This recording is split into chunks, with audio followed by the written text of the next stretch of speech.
It's the same pattern. In 2016, it was the Clinton campaign working with the FBI to go after President Trump in his election, his campaign. In 2020, it was 51 former CIA agents and intel officials working with the Biden campaign to do the same things. The only thing we had wrong is in both situations, it was worse than we thought.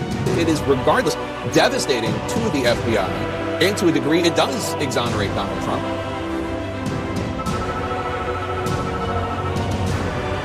Just to button this up. I guarantee it.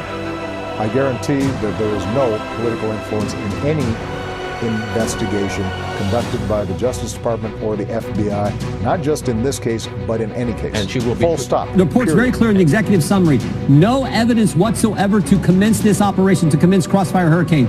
They had none. They did it anyway. They put our country through it. That is the true threat to democracy we face today. And she will be treated no differently. Guaranteed, full stop.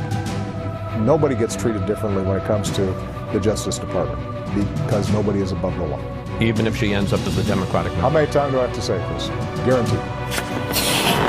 This week we saw cold, hard evidence of the Trump campaign leader, the Trump family, eagerly intending to collude, possibly, with Russia, a hostile foreign power, to influence American elections. That the Russians may have something on him personally that they could always roll out and make his life more difficult. This past weekend is illustrative of what a great case officer Vladimir Putin is.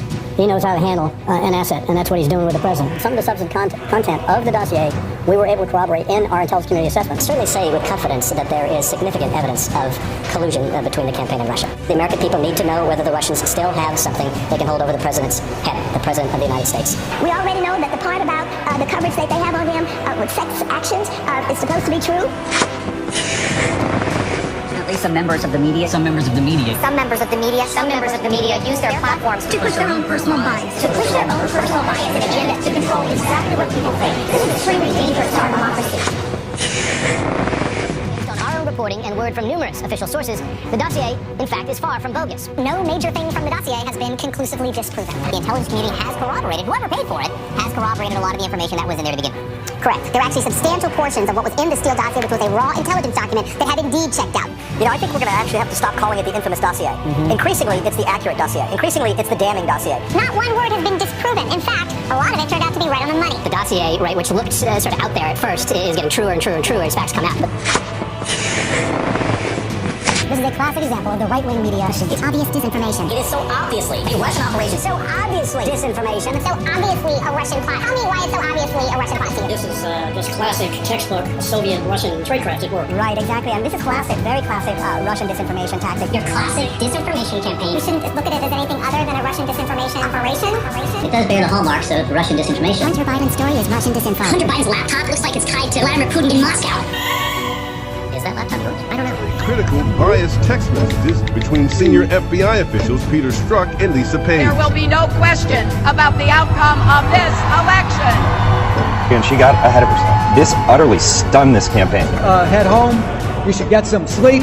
We'll have more to say tomorrow. Our constitutional democracy enshrines the peaceful transfer of power. The peaceful transition of power is one of the hallmarks of our democracy. We want to do everything we can to help you succeed, because if you succeed, then the country succeeds. These declassified documents that were just released. Officials in the Obama administration were asking for the identities to be unmasked of Americans. Unmasking of aides and staffers of the incoming president. The basic charge, political spying. To disrupt the peaceful transfer of power. Unmasking of American citizens. It could be a real problem. Why is it that the unmasking of Flynn somehow ended up in the pages of the Washington Post? I know nothing about those moves to investigate Michael Flynn. The vice president said that yesterday, and then the last name on this list is Joe Biden. The Obama administration was bitter. They wanted to do everything they could to undermine the incoming Trump administration. Really designed to sabotage and really upend the new administration. An outgoing president and a vice president and a Washington Post columnist and the FBI setting up an incoming administration. Wow, that's a real conspiracy,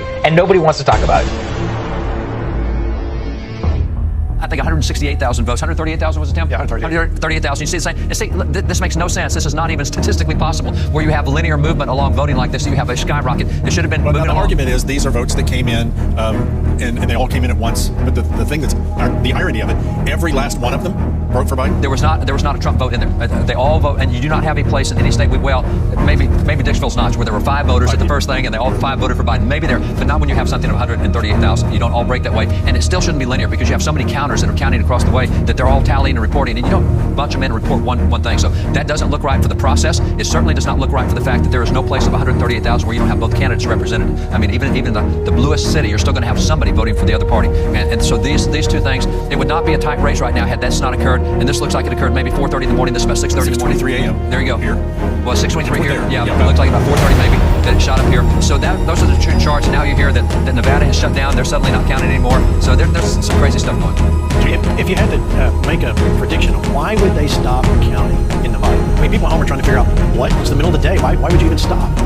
That's what's inexplicable by all logical, by all political counts. It makes no sense at all. So you would still have people working, you would still have people counting through the day, through the night, trying to get the tally. It makes no sense why you should everyone.